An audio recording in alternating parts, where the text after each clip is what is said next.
Greetings to Madam Noor Fahima. So my name is Ranesh Rao. Now me and my teammate will present about a case study presentation.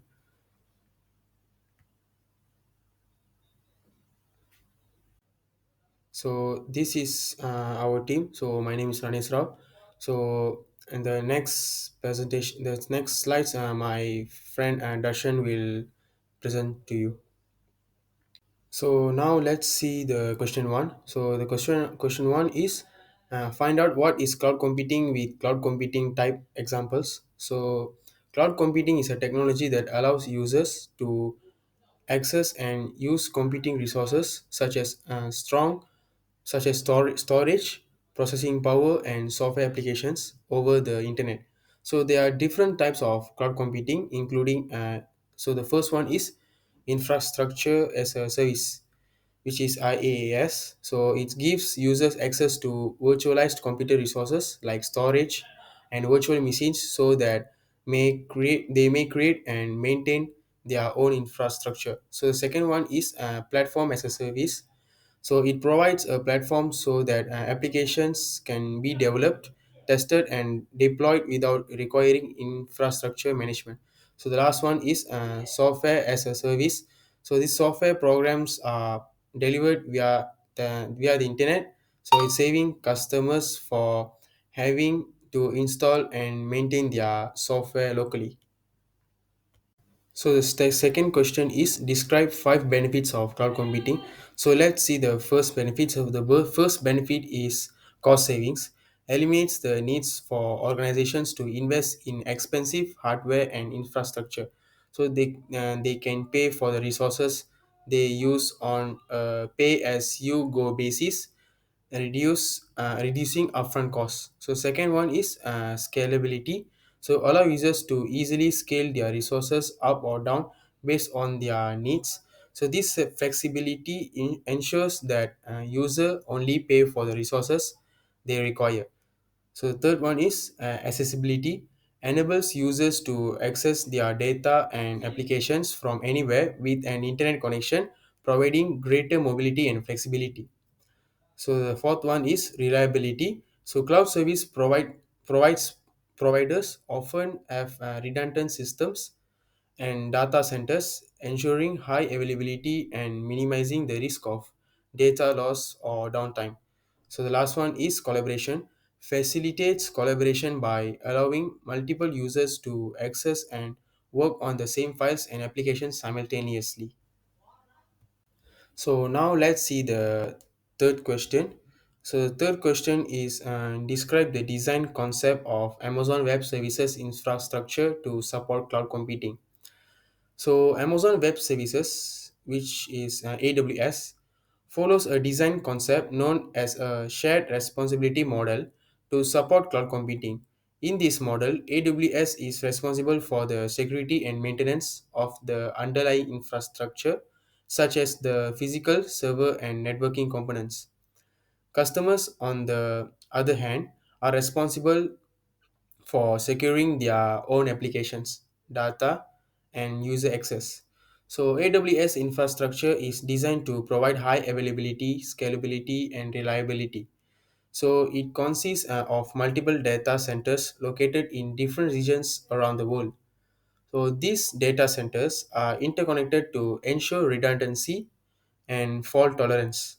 AWS also offers a wide range of services such as virtual services, which is EC2, and storage, which is S3, databases RDS, and networking, which is VPC, to support various cloud computing needs. So now let's see the fourth question. Explain why Epic Games decided to use AWS as its preferred public cloud infrastructure and what are the service on AWS that Epic Games uses. So AW so Epic Games chose AWS as its preferred public cloud infrastructure because AWS provides excellent support for handling a large number of players and unpredictable demand. So they can utilize AWS services to scale their infrastructure up or down based on players' activity. So some of the AWS services that Epigame uses include virtual servers, which is EC2, storage, S3, databases, RDS, and content delivery, which is CloudFront. So the fifth question is cloud services care still susceptible to risks. So construct a theory on how AWS mitigate the risks. So AWS takes several measures to mitigate the risks in cloud services.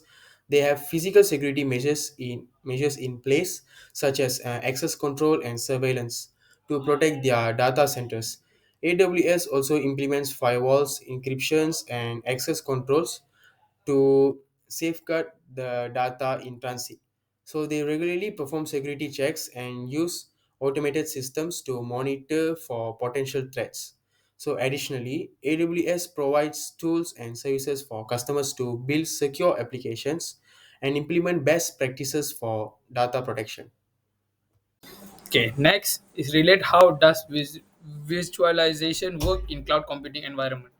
In a cloud computing environment, visualization plays a crucial role. It allows for the creation of virtual machines, VMs within physical servers.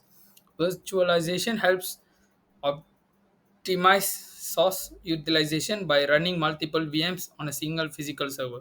It enables workload management, scalability, and flexibility by allowing the allocation of computing power, storage, and network resources based on demand.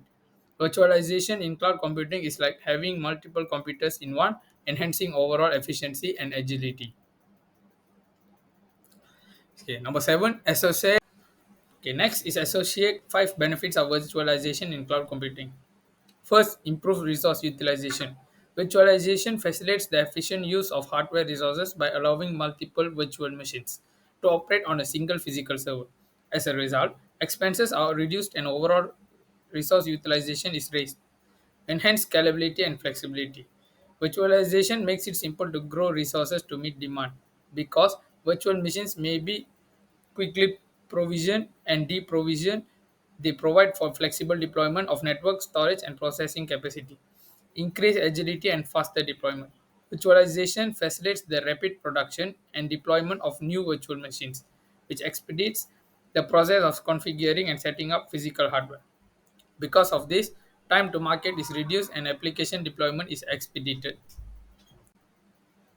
It also improves disaster recovery and fault tolerance because virtualization makes it possible to create backups and snapshots of virtual machines. Disaster recovery and fault tolerance may be implemented more easily. When disaster or hardware failures occur, virtual machines can be swiftly copied and restored. Simplified management and cost reduction. Because virtualization offers centralized VM management, monitoring, provisioning, and maintenance are made simpler. These lower operating costs are streamlines administrative procedures. Number 8. Credentials are used to verify user identity and permission to access certain resources. Explain root user credentials and IAM user credentials in Amazon Web Services.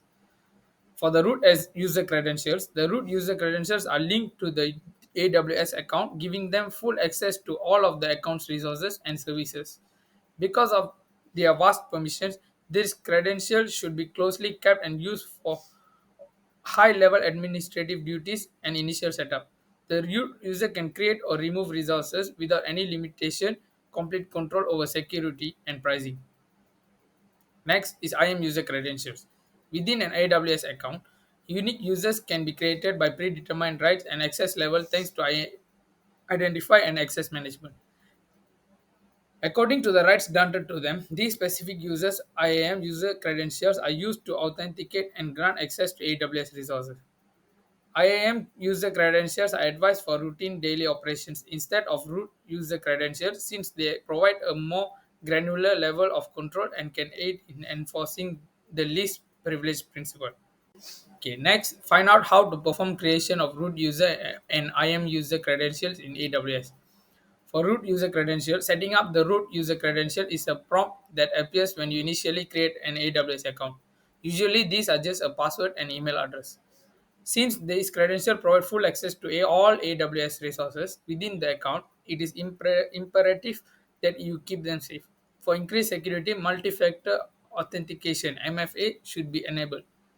For IAM user credential, use the root user credential to access the AWS Management Console in order to create IAM user credentials. Go to IAM service and select users from the menu on the left. After selecting add user, enter the user's information and select the type of access, programmatic, AWS Management Console, or both.